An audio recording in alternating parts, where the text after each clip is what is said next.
All right. This is Jim Sanchez, founder of Flaco Guapo Media. It is Tuesday, December 17, 2024. We're at Paul Ann Church, and I have special guests today. Tell you what, why don't you introduce yourselves? Okay. I'm Colin Rosser, and this is my wife, Veronica, or she goes by Ronnie Rosser. Colin, let's start with this. How long have you been members here at Paul Ann Church? My family started coming here when I was in high school, I believe in 96 or 97. Mm-hmm. And then we've been married for 16 years, and so I've been here with him for 16. Mm-hmm. Let's follow up on that, Ronnie. According to your bibliography posted on Water for All International, you all got married in 2008? Yes. Correct. Okay, so tell me, how did y'all happen to meet each other? Well, I was working down south of Sonora for Texas A&M. Okay. They have a ranch down there, an experiment station. I was working down there kind of as a cowboy and a graduate student, Okay. doing research. And Ronnie was in Levelland working for Cal Farley's Girls Town, which is kind of like Boys Ranch. Okay. She was their activities coordinator there. My aunt and uncle were house parents in Levelland, and it was actually in Whiteface. And it was sort of an arranged marriage. They told her, unbeknownst to me, they were telling her that they had some nephews that they would like to introduce her to, and I just happened to be the one that won out. They had three. They gave me first opportunity. So let's get from your perspective, Yeah. Ronnie. Your perspective of when you saw him, what was your impression? Well, I was smitten.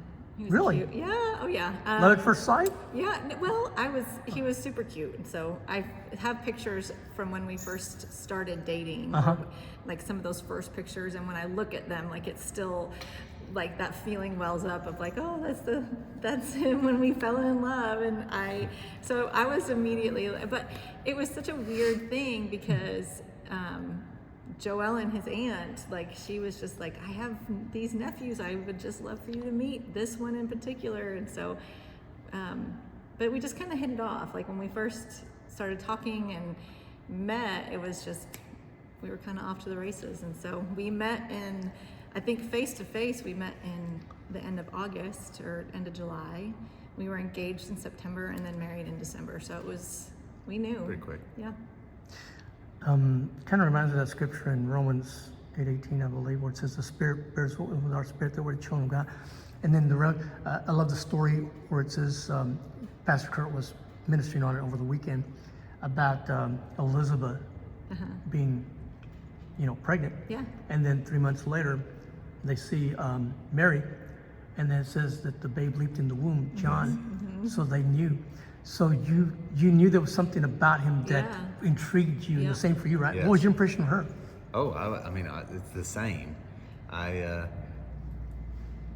was happy being single and just living my life, and it was so uncharacteristic for me to reach out to a complete stranger based upon the recommendation of an aunt and uncle. That was just not something that I would typically do.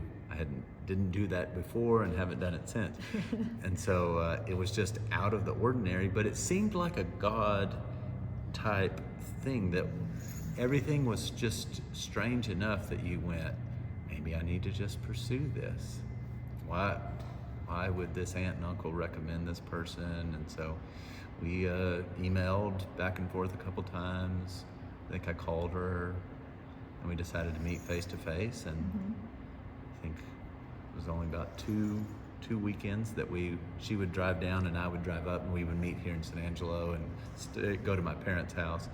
And I don't know, 2 weekends, 3 weekends, and then we decided, let's get married. You both believe in the theory soulmate? I don't know if I do or not. Okay. How about you? I think that I would like to believe in but I also it was like, what if I missed it? Then I would have missed my soulmate. I would kind of hope that like the Lord would be like, it's all right, But I would say that we are soulmates now. Like we've become soulmates. My mom said this, and it works across the board universally, whether it's personal or relational.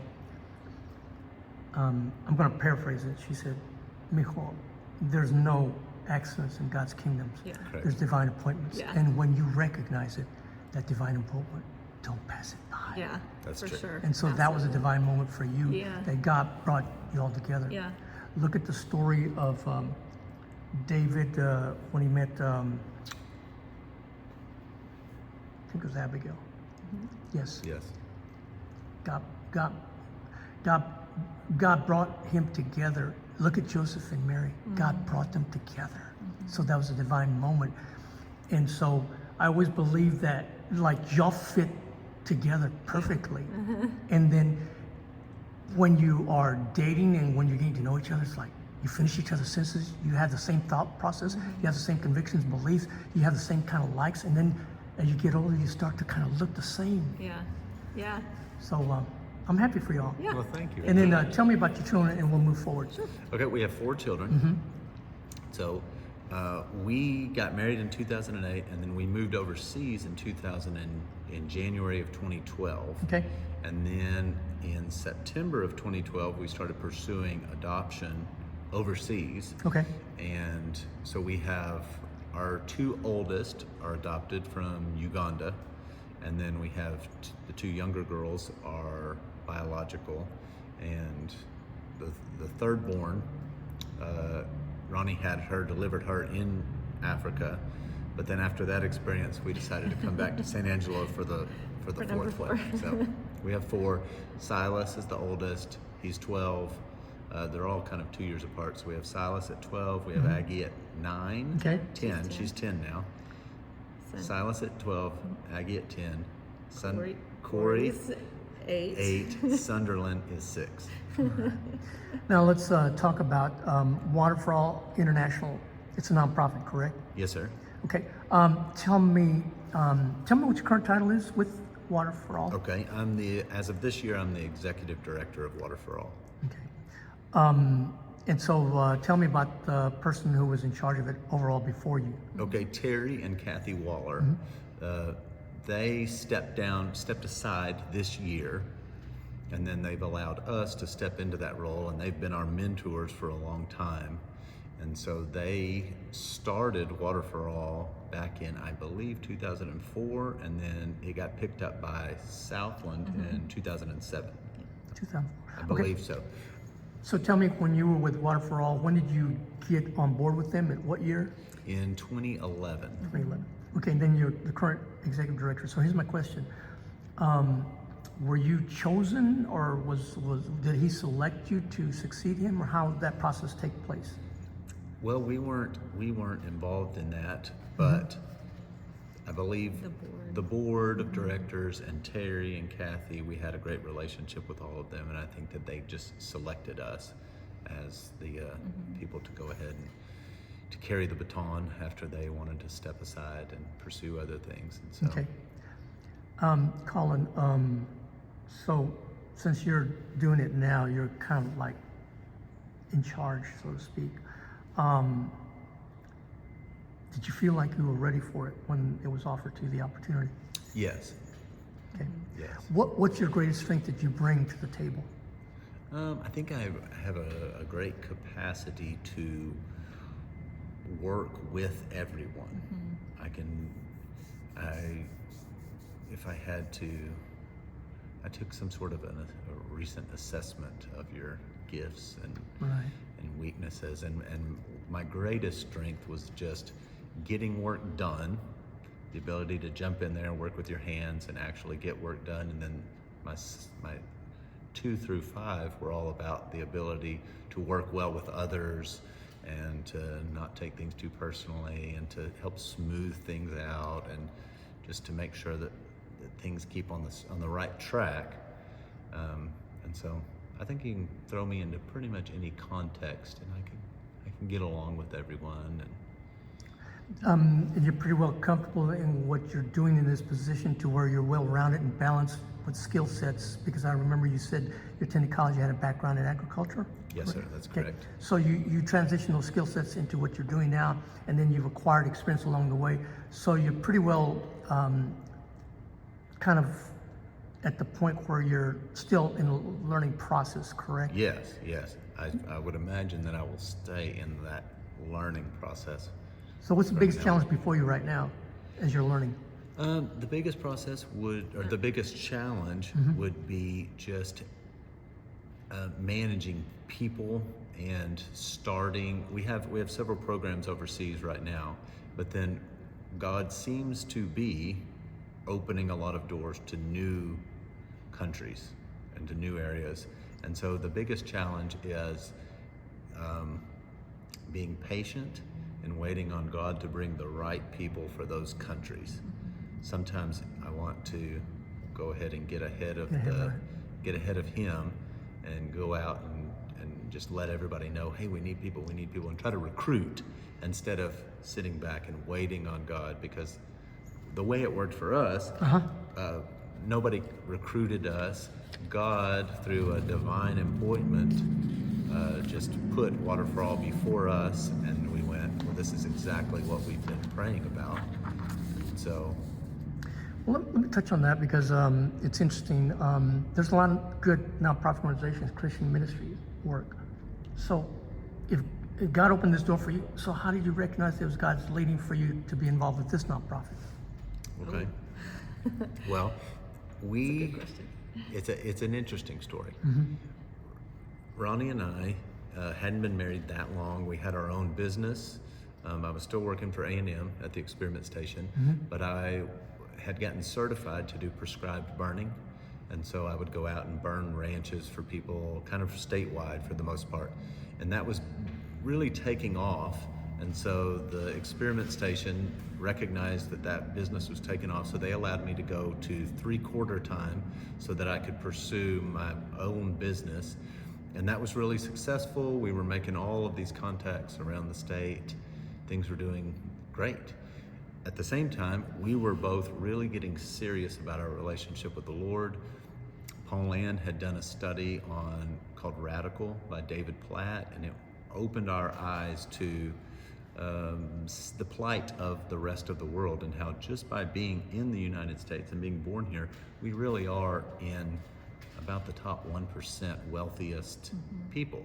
We don't consider ourselves wealthy because we tend to compare ourselves to people, that have a lot, and then assume that we don't have much. Right. We're not comparing ourselves to the correct people groups.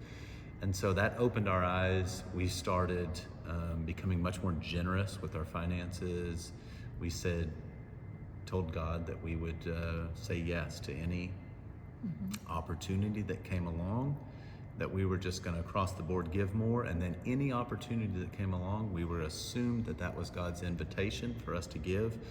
And a lot of invitations started coming our way, and that forced us to really trust God, because he was stretching us quite a bit, and we had to really step out in faith.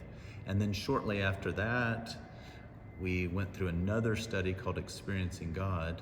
And you mentioned quite a few of those principles earlier when talking about your mother, in that God is at work all around you all the time, and that you just really work on your relationship with God. Yes. And then through that relationship, he's going to show you where he's at work. And when he does, you've been praying for opportunities to be used by God. So when he shows you where he's working, that's the invitation.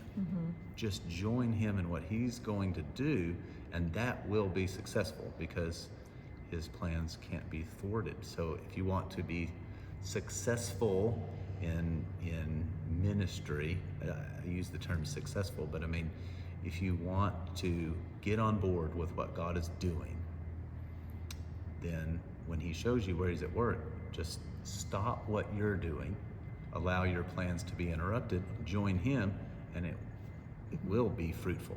Yes. So I'm going to add to that too, Sure. because one of the things that we did during the Radical study was we were praying. We did the Operation World, and we were praying about different countries. And the Radical book it's not the gospel, but it did open up our eyes to certain things that maybe we had taken for granted, or we didn't, fully understand. And one of the things that we walked away from that with was the overwhelming need for orphan care and for water wells, just water, clean water. And so we, as a couple, just started praying. We really felt convicted about water ministry and orphan care, and we didn't know what that meant. And so we even kind of threw around the idea that we would buy an old drilling rig and go across the border and just start drilling wells in Mexico. We were like, well, that's what we can do. But it was just the two of us that were praying about this. And so we would come up from Sonora to San Angelo like every other weekend to get groceries. And one weekend we happened to come here and we met Colin's dad, who was he was becoming a biblical counselor, and he was here at the church. And another couple that we knew was here as well. And so we started talking to them, and they were talking about Aggie football, and that conversation clearly just like it tanked because it was just sad. And another sad season for A&M football. But immediately, and again, like we had not been talking, it was just us praying. And they immediately told us, we know a man who does water ministry. We think you should meet him. And our son and daughter-in-law are getting ready to go overseas, and they're going to work with an orphanage in Kenya. And so it was the two things that we'd been praying about that nobody else knew. And they put us in contact with the man that became our boss. And so we met the couple from Kenya, and it was a great ministry, but we just knew like this is not what we're supposed to do. It was just, we just felt that.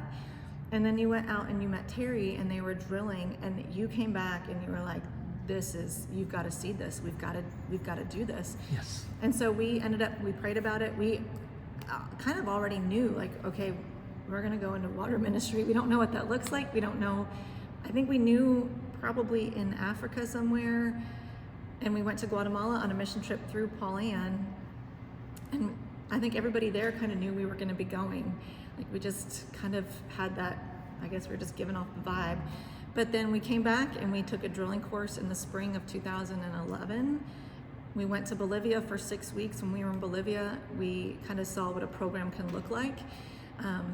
And it was in Bolivia where I even still have the paper that I wrote it on. I told Colin, I was like, I think we need to go to Uganda. Like we'd been praying about a few countries in Africa, and I was like in church one Sunday. It was all in Spanish and I didn't understand a word of it. So we would just sit there and read our Bibles, and I would just pray. And I remember God saying, you're going to Uganda. That's where you need to go. And I have it. And you wrote back, well, I'll go wherever God tells us to go. And so it was Uganda.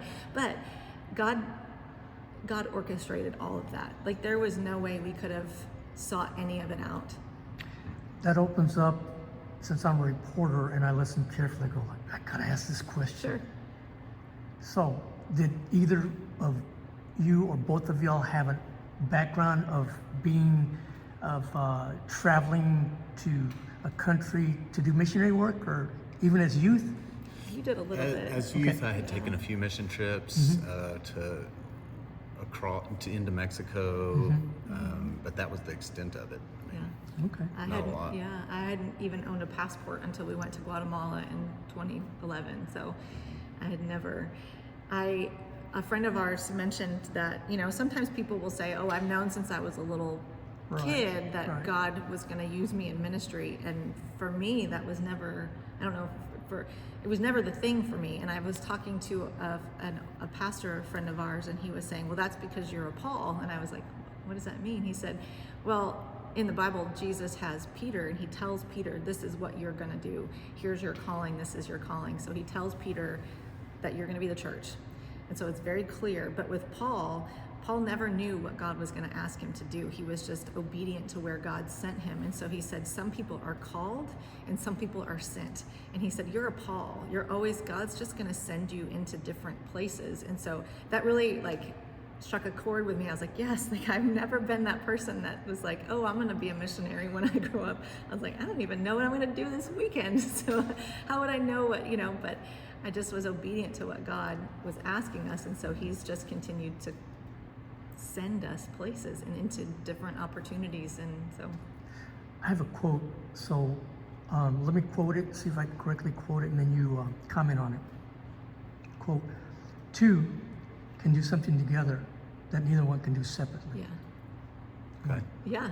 I would agree. I would agree that once we got married and we became a couple, the amount of confidence that you get being in that relationship, and then you're both separately but together as a couple pursuing God and what He wants for your life, you just feel empowered Yes. and yeah, I mean, You can no look. matter- You can look throughout the whole Bible. Yeah. Joseph and Mary. David. Hannah with Samuel, and then the timeline of Hannah gave birth to a child named Samuel who became a prophet who anointed King David. You can see it replete throughout scriptures where it's more than two, at least two or more, like the 12 disciples. Yes. So you can always do something greater when you're together. Yeah. Let me touch on this, Colin, and then you can jump in on this also, Ronnie. Define for me what leadership is and what servant is. Who'd like to go first? Well, What it means to you. what it means to me. Okay, so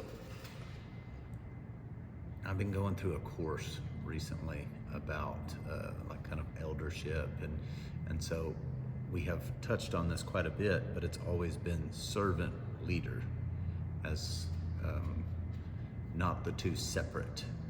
A leader, I guess my definition would be just someone who leads the way, but a servant leader leads differently in that he's just not out in front and expecting you to follow, but he's the person that has to, through humble submission. Jesus was a humble servant leader, and I think that humility is the absolute key to leadership. If you want to be successful in leadership, then you have to be humble, and then you have to serve.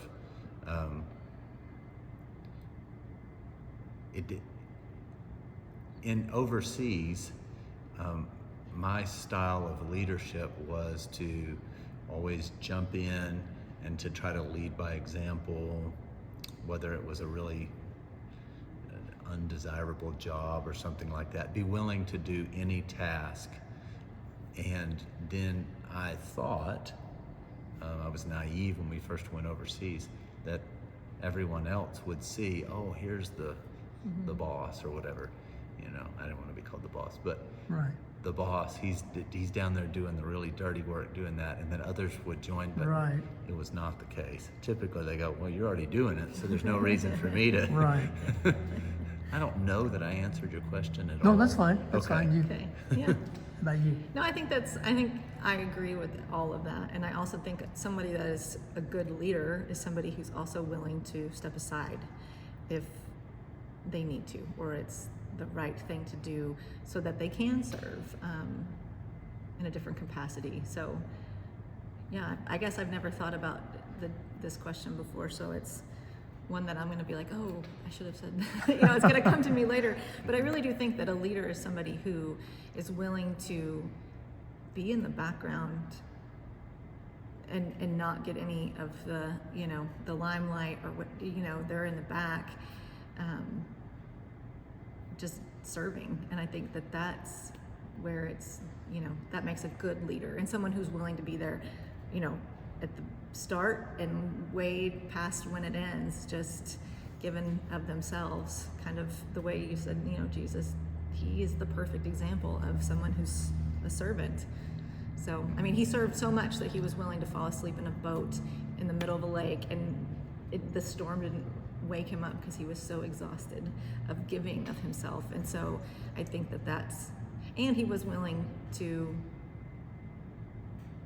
leave his throne, to step down from a place of leadership and authority, and humbled himself and came here. So I do think it's, you know, willing to leave a position of maybe esteem or like a sought after position. If you're willing to say, no, you know, I'm okay, if somebody's going to do it better, or, you know, then that makes a leader.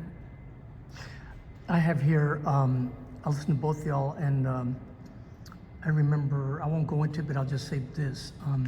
Servantship comes out of leadership. Yeah.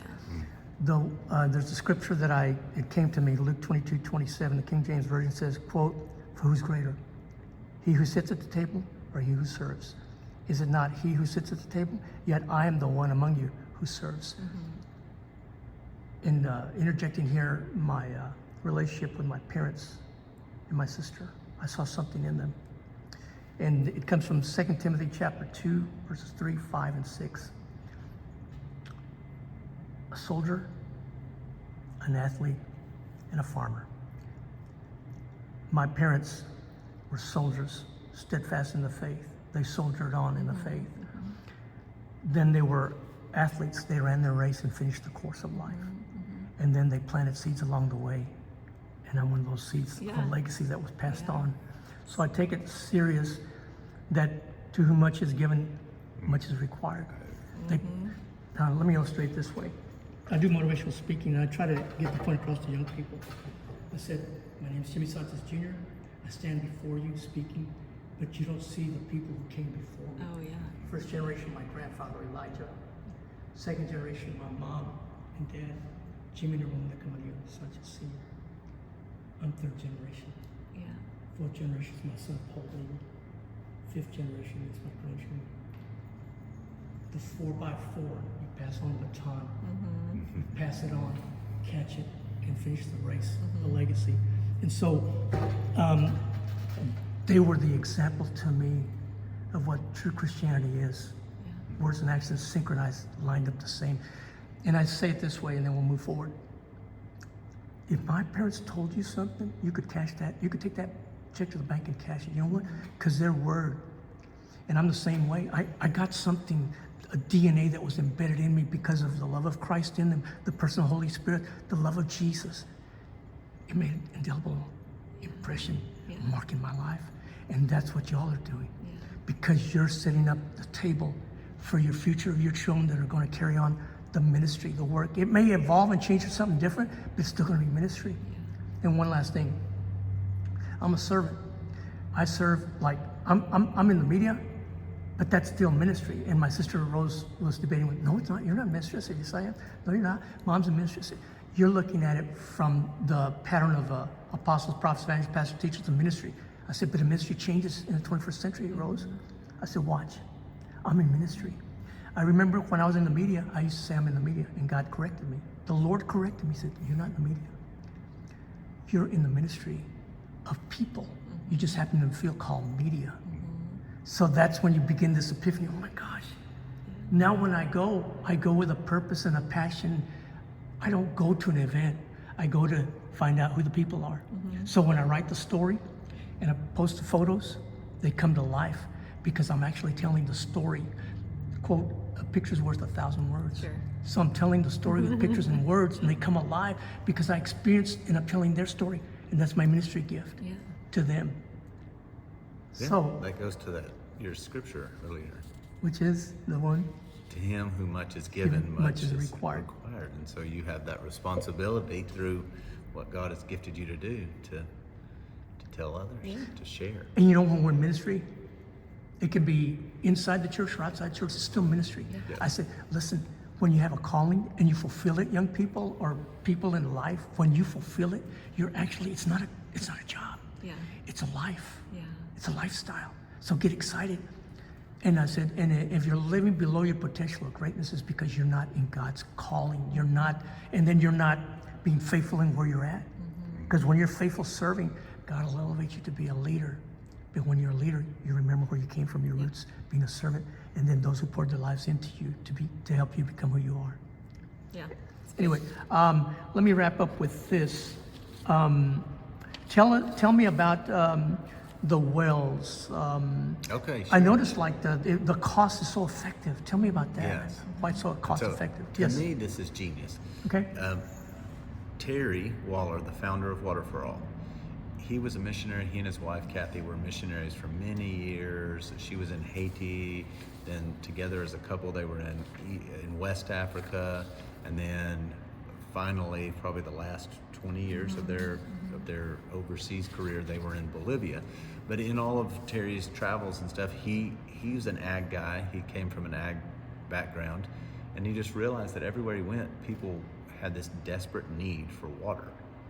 And so that was something that resonated with me, is that, yes, we need to be telling everybody about Jesus.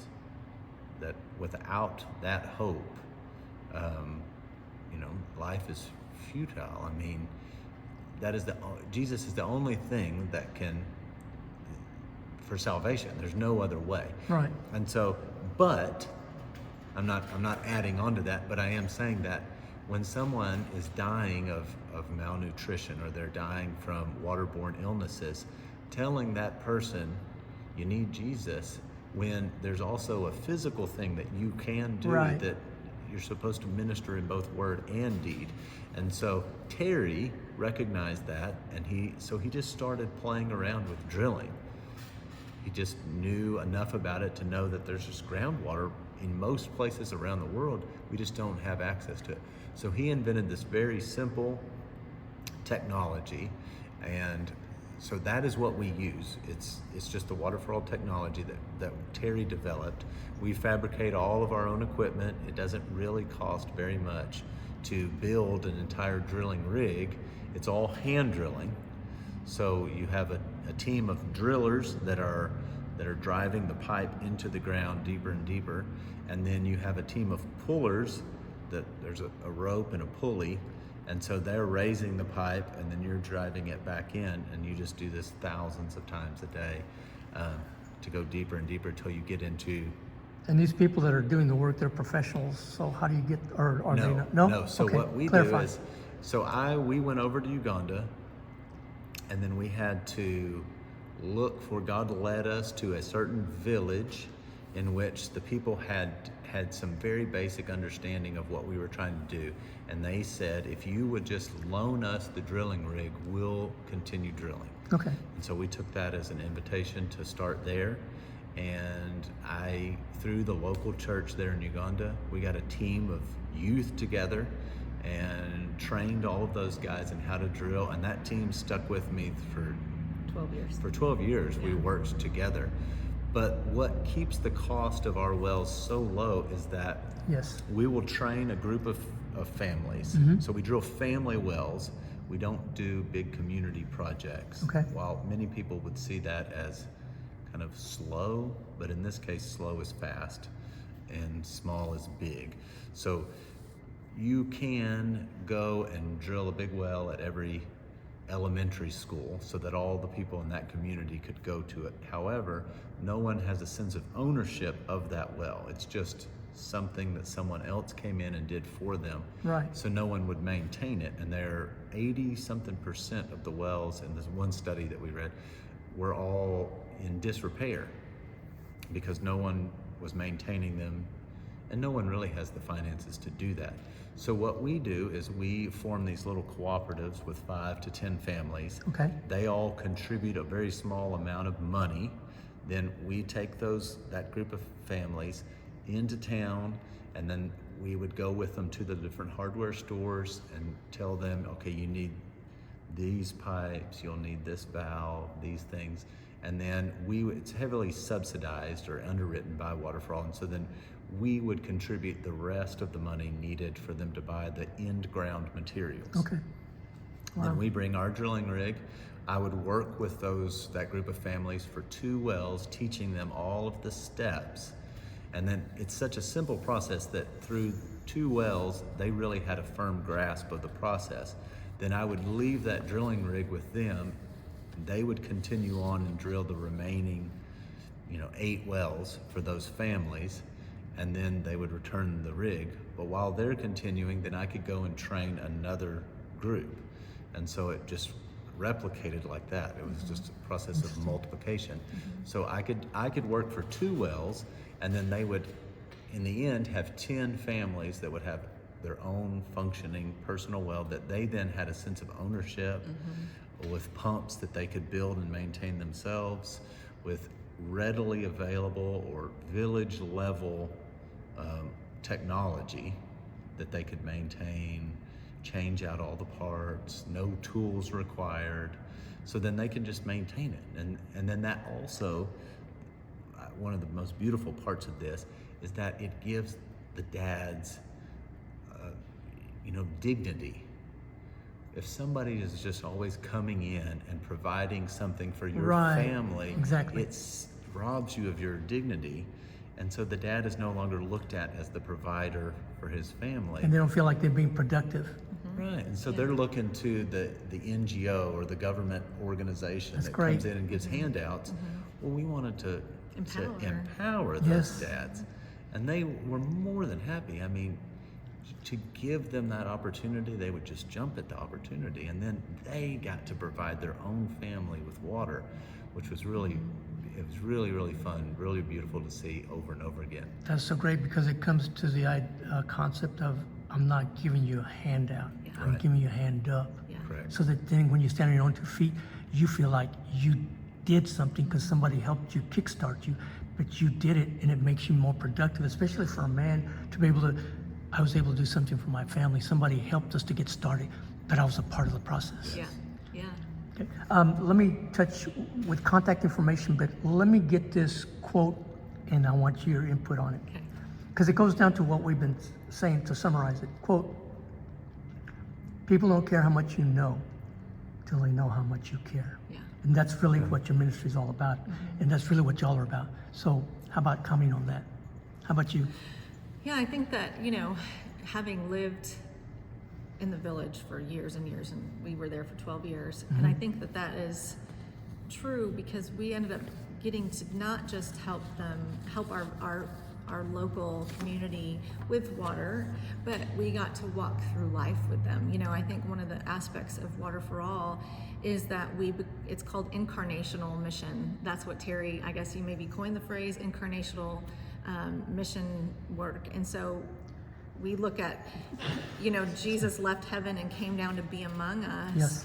And that changed people's view of God. It's changed how people see Jesus and the Lord. And so for us, that was important too, because we wanted to not just be seen as the Western missionaries, but somebody that our neighbors could come to if their kids were sick in the middle of the night or needed, just a ride to town or needed groceries, and so it was, I think that that's really important because it's easy to come in and to have knowledge and to tell everybody your knowledge and then to turn around and walk away, and you don't ever get to know your neighbors, you don't ever get to know the people that you're ministering to. And so to be in community with our Ugandan neighbors was really I think really special and really important. It wasn't just about well ministry, but we were in church with these guys on Sunday. We led Bible studies and I taught their kids, and so it was really it was great to show them that we are not just here to do this, but that we care about you. And Terry has also been famous for saying, don't go 1,000 miles and then not go the last 3 feet, which sadly is, I would say, It's happened before. it is common in overseas missions, is that you would leave your home and travel to some foreign country, but still be apart from the people. Yeah. And so we tried to really fight against that and stay at a level in which, so we ended up having to move out into the village to make this happen and build a house out in the village. And so we left the town and we just moved into the neighborhood with the people and tried to become as local as possible. You're never, because we weren't born there and because we look different than everyone else, you never can go 100%, but you can try. And having a platform, I guess, if you want to call it that, platform, people, to go to your quote, if you want to just approach somebody with, everybody in the world, people have problems and they have things on their mind, and maybe they're having a good day, maybe they're having a bad day, they have a sick kid, they have marital issues, financial issues. Everybody has problems. Right. And so I can just, as a stranger, come in and say, you know what, Jesus is going to fix all your problems. And Jesus is the answer.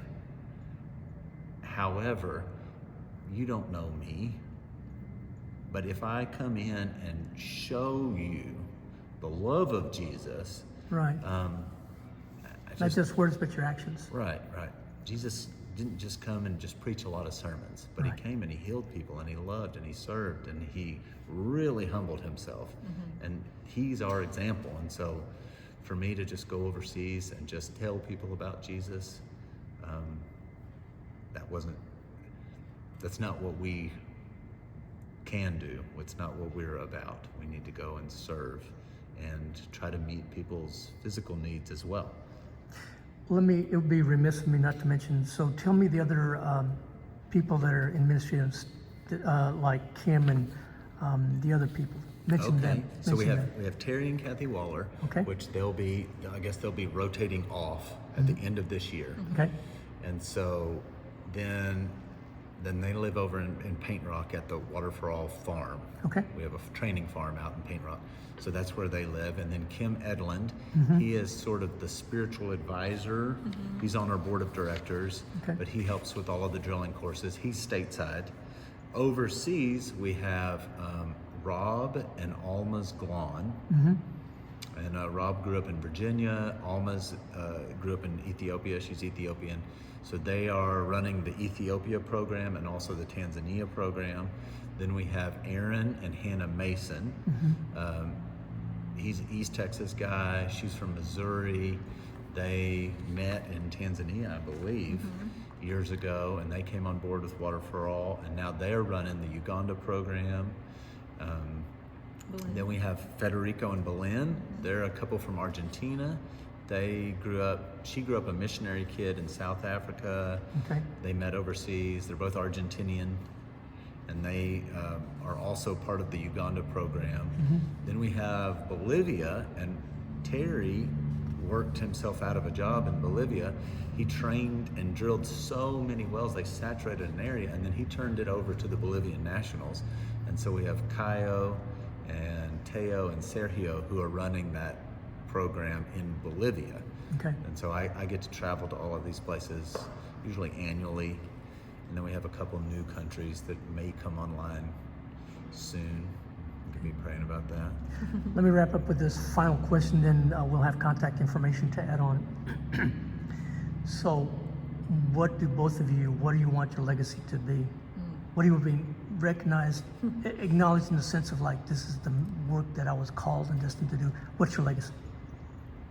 You go for it. I don't know if I can say it without getting emotional, but I don't know if I can want get to emotional. necessarily like walk down the street and have people know who I am. I would rather like enter heaven's gates and just see just the effect of maybe some of the kids that I taught when I was in Uganda, or my kids, or, you know, I don't know, us doing this, like somebody just gets fired up for God and be like, yeah, I want to go into ministry. I want to change lives. Like, I just want to see, that's the legacy that I want. I don't necessarily want any earthly recognition. I want just to glorify God and to just walk through heaven's gates someday and be like, look at all of what you did, Lord. Like, it's pretty, to me, that's what I would love.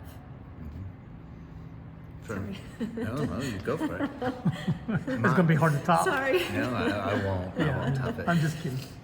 My dad, when I think about a legacy, I think about my dad and how he embodies, he is my picture of what a godly man, what a godly father, a godly husband is. And so that has been, because he was always pursuing Christ. And so he's who as a husband, as a dad, but then also in ministry, aside from family, but, you know, overseas missions, and then being the director of this organization. It's just somebody whose sights are set on God, and I just want to pursue that relationship and just whatever he wants me to do, be willing to step out in faith. Let me say this about me, how much my parents mean to me, and my grandfather and my sister. Because they ran their race, they finished the course. They got a great treasure in heaven. I was my mom's caregiver. I'm like you, I get emotional about this. I was my mom's caregiver for 2.5 years of her life, the last 2.5 years. I said, my mom gave everything she had. I mean, she literally, because of the love of Jesus, it was Jesus, I saw Jesus in her. She laid down her life for her family, for her community, and her friends. I said, I never knew what commitment was. And I interject here, I ended up divorced. I was a prodigal son who came home and lost everything. My mom and dad helped me get on my feet.